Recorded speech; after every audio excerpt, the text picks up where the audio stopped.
ಎಲ್ರಿಗೂ ನಮಸ್ಕಾರ. Welcome back to Suhasini lifestyle. ಎಲ್ಲರೂ ಚೆನ್ನಾಗಿದ್ದೀರಾ ಅಂದ್ಕೊಂಡು ಇವತ್ತೊಂದು ಡೈಲಿ ವ್ಲಾಗ್ ಹಾಗೆ ಸ್ಪೆಷಲ್ ವ್ಲಾಗ್. ಬೆಳಿಗ್ಗೆ ಟಿಫಿನ್ ಮಾಡೋದಕ್ಕೆ ಖಾರ ಪೊಂಗಲ್ ಸ್ವೀಟ್ ಪೊಂಗಲ್ ಮಾಡೋಣ ಅಂಥೇಳಿ ಬೇಳೆ ಮತ್ತು ಹೆಸ್ರು ಬೇಳೆ ಮತ್ತು ಅಕ್ಕಿನ ಬೇರೆ ಬೇರೆ ಕೂಗಿಸ್ಕೊತಾ ಇದ್ದೀನಿ. ಒಂದು ಚಿಕ್ಕ ಕುಕ್ಕರಲ್ಲಿ ಒಂದು 1/4 ಗ್ಲಾಸಷ್ಟು ಬೇಳೆ, 1/4 ಗ್ಲಾಸಷ್ಟು ಹೆಸ್ರು ಬೇಳೆ, ಇನ್ನೊಂದು ಕುಕ್ಕರಲ್ಲಿ ಅರ್ಧ ಗ್ಲಾಸಷ್ಟು ಬೇಳೆ, ಅರ್ಧ ಗ್ಲಾಸಷ್ಟು ಹೆಸ್ರು ಬೇಳೆ ಕೂಗಿಸಿಟ್ಟಿದ್ದೀನಿ. ಒಂದು ಖಾರ ಪೊಂಗಲ್ ಮಾಡೋದಕ್ಕೆ, ಒಂದು ಸ್ವೀಟ್ ಪೊಂಗಲ್ ಮಾಡೋದಕ್ಕೆ. ನನಗೆ ಸ್ವೀಟ್ ಪೊಂಗಲ್ ಮಾಡಬೇಕಾದ್ರೆ ಅನ್ನ ಆಗಲಿ ಅಥವಾ ಬೇಳೆ ಆಗಲಿ ಸ್ವಲ್ಪನೂ ಸಿಗಬಾರ್ದು.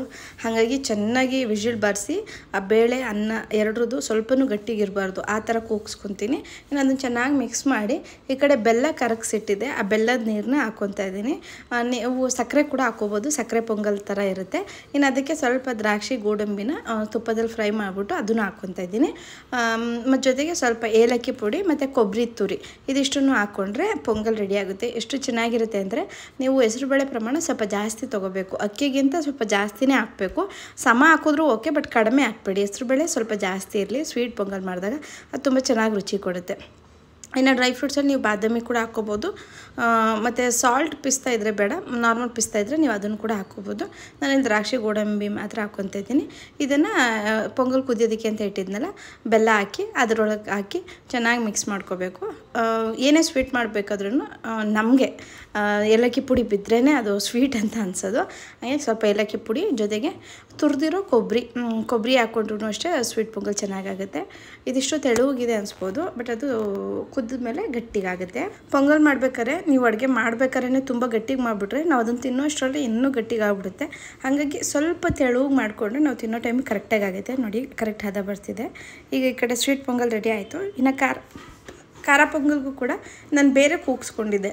ಅಂದರೆ ನೀವು ಒಂದೇ ಕುಕ್ಕರಲ್ಲಿ ಬೇಳೆ ಮತ್ತು ಅಕ್ಕಿನ ಕೂಗಿಸಿ ಸಪ್ರೇಟ್ ಎತ್ಕೊಂಡು ಸ್ವೀಟ್ ಪೊಂಗಲ್ ಖಾರ ಪೊಂಗಲ್ ಮಾಡ್ಕೋಬೋದು.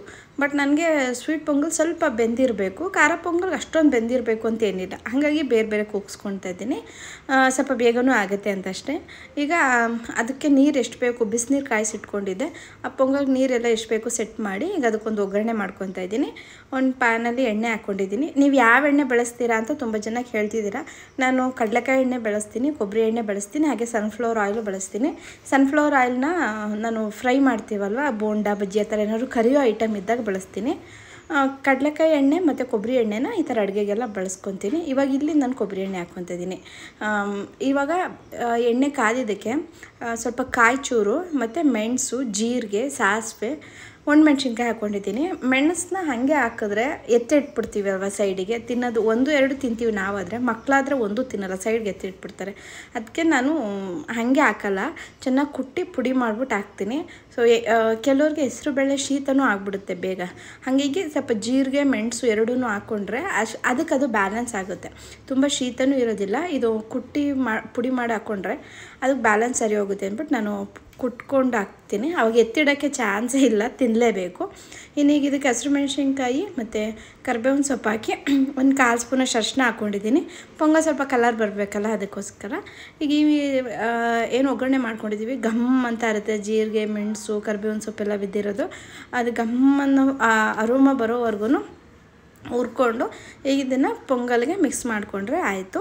ಅದಕ್ಕೂ ಅಷ್ಟೇ ಕೊನೆಯಲ್ಲಿ ಸ್ವಲ್ಪ ಹಸಿ ಕಾಯಿ ಮತ್ತು ಕೊತ್ತಂಬರಿ ಸೊಪ್ಪು ಸೇರಿಸ್ಕೊಂಡ್ರೆ ಪೊಂಗಲ್ ರೆಡಿ ಆಗುತ್ತೆ. ಸೊ ಇದು ಇವತ್ತು ಬೆಳಿಗ್ಗೆ ನಮ್ಮ ಮನೆಯ ಟಿಫನ್ ರೆಸಿಪಿ ನಾನು ಕ್ವಿಕ್ಕಾಗಿ ಶೇರ್ ಮಾಡಿದ್ದೀನಿ. ಎಲ್ಲರೂ ಇದೇ ರೀತಿ ಪೊಂಗಲ್ ಮಾಡ್ತಾರೆ ಅಂತ ಅಂದ್ಕೊಂಡಿದ್ದೀನಿ. ಸೊ ನಮ್ಮ ಮನೇಲಿ ಈ ರೀತಿ ಪೊಂಗಲ್ ಮಾಡ್ಕೊಳ್ಳೋದು ನಾವು. ಹಾಗೆ ನಿನ್ನೆ ನನ್ನ ಹಸ್ಬೆಂಡ್ ಬರ್ತ್ಡೇ ಇತ್ತು. ನೀವು ತುಂಬ ಜನ ನನ್ನ ಹಸ್ಬೆಂಡ್ಗೆ ವಿಶ್ ಮಾಡಿದ್ದೀರಾ. ಥ್ಯಾಂಕ್ ಯು ಸೋ ಮಚ್ ನಿಮ್ಮೆಲ್ಲರ ಪ್ರೀತಿಗೆ. ಇನ್ಸ್ಟಾಗ್ರಾಮಲ್ಲಾಗಿರ್ಬೋದು ಅಥವಾ ನಂಗೆ ಪರ್ಸ್ನಲಾಗಿ ಮೆಸೇಜ್ ಮಾಡ್ತಿದ್ದೀರಾ ಮತ್ತು ಯೂಟ್ಯೂಬಲ್ಲಿ ಮೆಸೇಜ್ ಮಾಡ್ತಿದ್ದೀರಾ. Thank you all. ಯಾಕೆಂದರೆ ಪ್ರತಿ ವರ್ಷ ನಮಗೆ ಗೊತ್ತಿರೋರು ಮಾತ್ರ ವಿಶ್ ಮಾಡ್ತಿದ್ರು, ಬಟ್ ಈ ವರ್ಷ ಸ್ವಲ್ಪ ಸ್ಪೆಷಲ್ ನಮಗೆ. ಯಾಕೆಂದರೆ ನಮ್ಗೆ ಯಾರು ಅಂತ ಗೊತ್ತಿಲ್ಲದೆ ಇರೋರು ನೀವು ಕೂಡ ನಮ್ಗೆ ಒಳ್ಳೇದಾಗಲಿ, ನಾವು ಚೆನ್ನಾಗಿರಲಿ ಅಂತ ವಿಶ್ ಮಾಡ್ತಿದ್ದೀರಾ, ಬರ್ತ್ಡೇ ವಿಶ್ ಮಾಡ್ತಿದ್ದೀರಾ. ಸೊ ಅದು ಸ್ವಲ್ಪ ನಮಗೆ ಎಕ್ಸ್ಟ್ರಾ ಪ್ರೀತಿ ಸಿಕ್ತಂಗೆ. So thank you so much. ಯಾರೆಲ್ಲ ಬರ್ತ್ಡೇಗೆ ವಿಶ್ ಮಾಡಿದ್ದೀರಾ ಎಲ್ರಿಗೂ ಥ್ಯಾಂಕ್ ಯು ಸೋ ಮಚ್. ಇನ್ನು ಬರ್ತ್ಡೇ ಪ್ರತಿ ವರ್ಷ ನಾನು ಏನಾದರೂ ಹಸ್ಬೆಂಡ್ಗೆ ಸ್ಪೆಷಲಾಗಿ ಗಿಫ್ಟ್ ಗಿಫ್ಟ್ ಕೊಡೋದು ಅಥವಾ ಅವ್ರ ಬರ್ತ್ಡೇನ ಸ್ಪೆಷಲಾಗಿ ಮಾಡೋದು ಆ ರೀತಿ ಸೆಲೆಬ್ರೇಟ್ ಮಾಡ್ತಿದ್ದೆ. ಬಟ್ ಈ ವರ್ಷ ನಾನು ಆ ರೀತಿ ಏನೂ ಸೆಲೆಬ್ರೇಷನ್ ಮಾಡಲಿಲ್ಲ. ಯಾಕೆಂದರೆ ಹಸ್ಬೆಂಡ್ಗೆ ಏನು ಅಷ್ಟು ಇಷ್ಟ ಆಗಲ್ಲ ಸೆಲೆಬ್ರೇಷನ್, ಅವ್ರಿಗೆ ಮೊದಲಿಂದನೇ ಏನು ಇಷ್ಟ ಆಗಲ್ಲ. ನಾನು ಅಂದರೆ ನಮ್ಮ ಬರ್ತ್ಡೇ ಎಲ್ಲ ಸ್ಪೆಷಲ್ ಅನಿಸ್ತಾ ಇರ್ತಾರಲ್ಲ, ಸೊ ಅವ್ರ ಬರ್ತ್ಡೇನೂ ಕೂಡ ಹಾಗೆ ಮಾಡಬೇಕು ಅಂದ್ಕೊಂಡು ಮಾಡ್ತಿದ್ದು. ಬಟ್ ಈ ವರ್ಷ ಏನು ಸೆಲೆಬ್ರೇಷನ್ ಅಂತ ಮಾಡಿಲ್ಲ. ನೋಡೋಣ ನೆಕ್ಸ್ಟ್ ಟೈಮ್ ಯಾವಾಗಲಾದರೂ ಏನಾದ್ರು ಚಾನ್ಸ್ ಸಿಕ್ಕಿದಾಗ ಅವ್ರಿಗೆ ಏನಾದ್ರು ಕೊಡ್ಸೋದು ಆ ಥರ ಮಾಡ್ತೀನಿ. ಬಟ್ ಇವಾಗ ಈ ಸತಿ ಬರ್ತ್ಡೇಗೆ ನಾವೇನು ಸೆಲೆಬ್ರೇಟ್ ಮಾಡಲಿಲ್ಲ.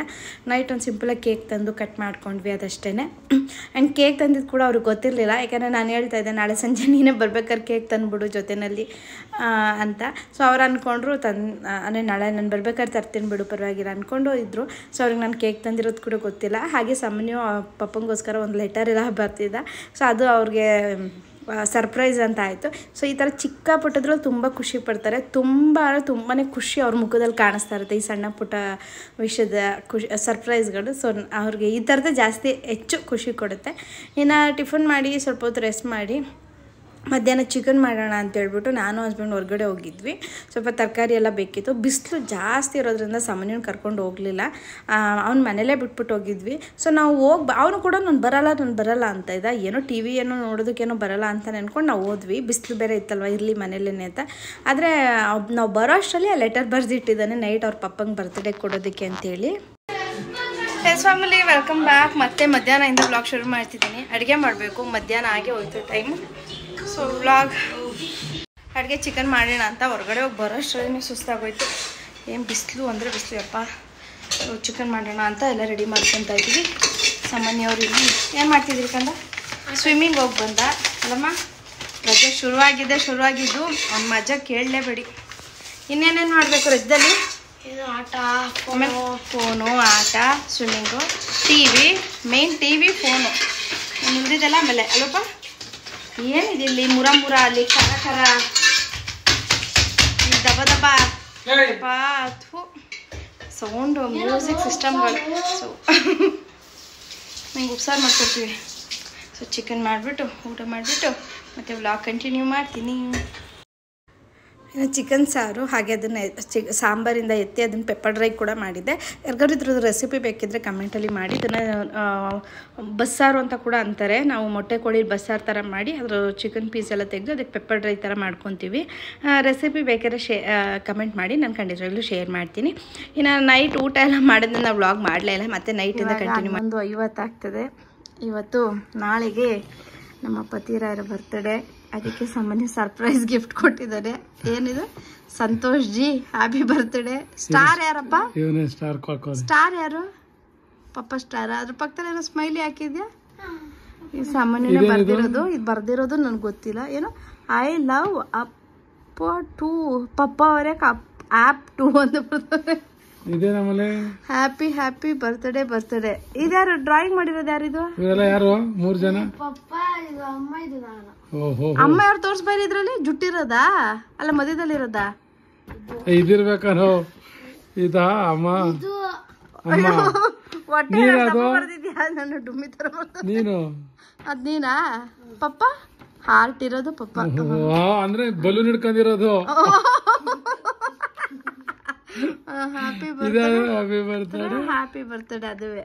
ಇದೇನಿದು ಸಿಗ್ನೇಚರು ನಿಂದು? ಸಾನ್ ಅಂತ ಏನ್ ಕತ್ ಬರ್ದಿರೋದ್ಕಿಂತ ಏನೋ ಚೆನ್ನಾಗಿ ಬರ್ದಿದ್ಯಾ. ಗುಡ್. ನಾವು ಚಿಕನ್ ತರಕ್ಕೆ ಅಂತ ಅಂಗಡಿಗೆ ಹೋದಾಗ ಬರ್ದಿಟ್ಬಿಟ್ಟವನೆ. ವಿಶ್ ಮಾಡು. Thank you. Happy birthday. ಖುಷಿಯಾಗಿರು. ನೀನು ಅನ್ಕೊಂಡಿರೋದೆಲ್ಲ ಆಗ್ಲಿ. ಈ ವರ್ಷ ನೀನು ಅನ್ಕೊಂಡಿರೋದೆಲ್ಲನೂ ಆಗ್ಲಿ. Happy birthday. ನನ್ನ ಮಗ ಎಂತ ಸರ್ಪ್ರೈಸ್ ಕೊಟ್ಟವ್ರೆ. ಗ್ರೇಟ್ ಯಾ. ಏನೇನೋ ಬರ್ದ ಹಾಕ್ಬಿಟ್ಟವ್ರೆ. ಇಬ್ರು ಆ ಕಡೆ ಈ ಕಡೆ ಇರೋದು. ಬಲೂನ್ ಹಿಡ್ಕೊಂಡು ಹೀಗೆ ಅನ್ನೋದಂತೆ ನೋಡಿ. ಕೆದ್ದರ ಪ್ಲಾನ್ ಮಾಡಿ ಏನೇನೋ ಯೋಚನೆ ಮಾಡ್ಬಾರ್ದು. ಅವನು ಸಂತೋಷ್ ಜಿ ಅಂತೆ. Santosh ji thank you so much. ಚೆನ್ನಾಗಿದೆ. ಕೊಡ್ತೀನಿ ಇನ್ನೊಂದು ಸರ್ಪ್ರೈಸ್ ಕೊಡ್ತೀನಿ. ನಡಿ ಆಚೆ ಕೊಡ್ತೀನಿ. ರೂಮ್ ಕೊಡಕ್ಕಾಗಲ್ಲ. ಎವರಸೆನ್ಸ್ ನಿನ್ನ ಕಂದ ಟೀ ಶರ್ಟ್ ಹಾಕಿ ಹೋಗ್ಲಿ. ಯಾವಾಗ ಟೆನ್ಷನ್ ಹಂಗೆ ಇನ್ನೂ ಟೈಮೇ ಆಗಿಲ್ಲ, ಇನ್ನೂ 10 ನಿಮಿಷ ಇದೆ. ಅದು ಸರ್ಪ್ರೈಸು. ಯಪ್ಪ ಏನಾಯ್ತು? ಸರ್ಪ್ರೈಸ್ ಕೊಡ್ತೀನಿ ಅಂದ್ರೂ ನಮ್ದಲ್ಲ ಈ ಜನ. ಕುತ್ಕೋಗಲ್ಲಿ, ಸರ್ಪ್ರೈಸ್ ಕೊಡ್ತೀನಿ. ಏನ್ ತೋರ್ಸದಲ್ಲ, ಅಲ್ಲಿ ಕುತ್ಕೋ ಕೊಡ್ತೀನಿ. ಏನ್ ಕೆಲಸ ಇಲ್ಲ ನಮ್ಗೆ. ಮೈಕ್ರೋವೇವ್ ಕೆಲಸ ಕೇಕ್ ಮಾಡ್ಕೊ ಕುತ್ಕೊಂತೀನಿ. ನೀನೇ ಕುತ್ಕೋಕಲ್ಲ. ಫಸ್ಟ್ ಆಫ್ ಆಲ್ ಸರ್ಪ್ರೈಸ್ ನಿನ್ಗೆ ಹೇಳಿದ್ರು ಪರವಾಗಿಲ್ಲ, ಅವನ್ಗೆ ಹೇಳ್ಬಾರ್ದು. ಇಲ್ಲಪ್ಪ, ನಾನು ಮಲಗ್ದೋಳೆ, ಎದ್ದೇ ಇಲ್ಲ.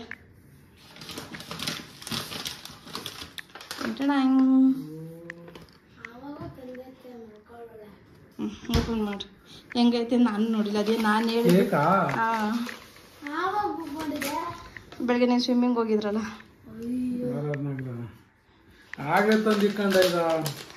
ಅಲ್ಲ ಗಿರ್ಜಾರ್ ಮನೇಲಿ ಇಟ್ಟಿದೆ.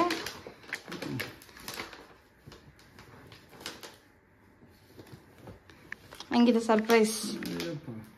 ಚೆನ್ನಾಗಿದೆಯಾ? ಒಂದು ಪುಟಾಣಿ ಸರ್ಪ್ರೈಸ್. ನೈಸ್. ಸಾಮಾನ್ಯಂತೂ ಸರ್ಪ್ರೈಸೇ, ನನಗೆ ಗೊತ್ತಿರಲಿಲ್ಲ.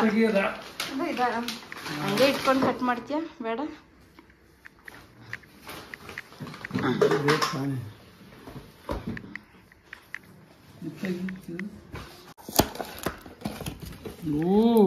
ಚೆನ್ನಾಗಿದೆ.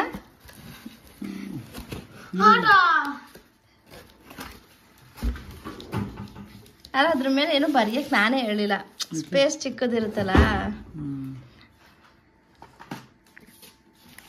ಇದು ತೆಗೆದ್ಬಿಡಿದು. ಬೇಡ ಬೇಡ.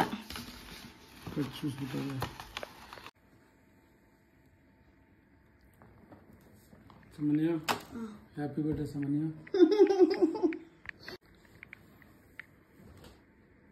ಅಲ್ಲೇ ಇಡು, ಸೈಡಲ್ಲೇನೆ. ಆ ಕೇಕ್ ಮೇಲೆ ಇಡು. ಕಟ್ ಮಾಡ್ಲಂಗೆ. ಕಟ್ ಮಾಡ್ಕೊಂಡ ನನ್ನ ಹಾರ್ಟ್ ಕತ್ರಿಸಿ ಪೀಸ್ ಮಾಡಿ ಮಾಡುದು. ಕೇಕ್ ತಗೋ. ಚೆನ್ನಾಗಿದೆ ಕೇಕು.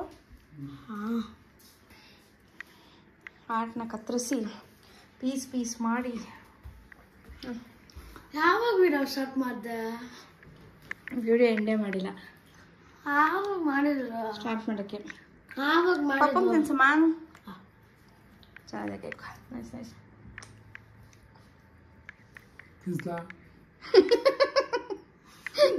ಅವನಿಗೆ ತಿನ್ಸಕ್ ಮನ್ಸಿಲ್ಲ. ಅವನು ಎಷ್ಟು ಬೇಗ ಅದನ್ನು ತಿನ್ಬಿಡ್ತೀನೋ ಅಂತ ಮನ್ಸು ಅವನಿಗೆ. ಅಲ್ಲಪ್ಪ ಬೇಡ, ನೀನು ತಿನ್ಸಕ್ಕಂತೂ ಮನ್ಸಿಲ್ಲ ತಾನೇ. ಹೆಂಗಿತ್ತು ಸರ್ಪ್ರೈಸ್? ಎಕ್ಸ್ಪೆಕ್ಟೇಷನ್ ಇತ್ತಾ? ಅಲ್ವಾ? ನಾನು ಬೇರೆ ನಾಳೆ ಬರ್ಬೇಕು. ಯಾವಾಗ? ನಾನು ನಿಮ್ಮ ಜೊತೆ ಬಂದಿರಿ ಇನ್ನೊಂದೇನೋ ಪ್ಲಾನ್ ಮಾಡುವೆ. ಏನು ನನ್ನ ಕೈಲಿ ಆಗಲ್ಲ ಅಂತನಾ? ಈಗೇನು ಮಾಡ್ತದೆ. Happy birthday.